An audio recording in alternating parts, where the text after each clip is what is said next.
Yunglarimni olib tashlashgan, badanimda esa ximichiskiy kuygan joylari bor. Biroz yoqimsiz. Lekin normayman. Chinakam og'riq qachonki qimirlasam yokida chuqur nafas olganini sezaman. Mana hozirgidek. Men tajriba quyonchasiman. Men otam ham, onam ham, singlim ham, bolalarim ham, xullas, hammasi tajriba quyonchasi bo'lishgan.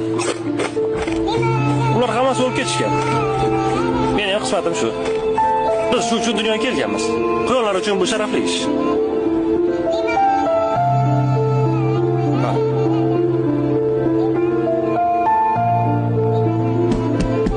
Haya. İşim boshlandi.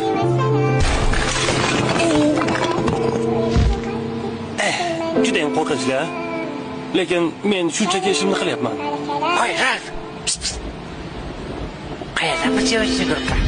Ha, ularmi? Ketimdan yurishibdi va qanaqadir hujjatli film olishdi. Ularni iltimos qil, bizni qutqarishsin. Qutqarishsin, bu yerni olib ketsin. Men eshitdim.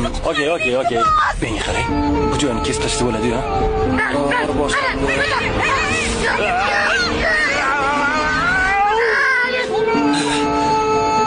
Nima demoqchi edim?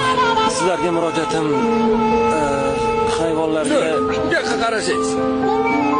To'g'ri turib ol. Ha, uzr. Men to'g'ri turdimmi? Ha, bo'ladi. Xullas, nima demoqchi edim?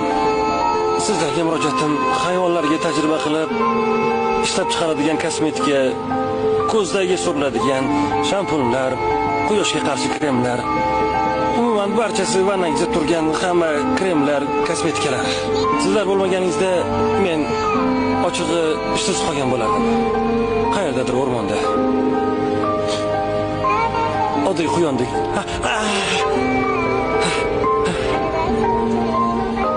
Hammasi zo'r.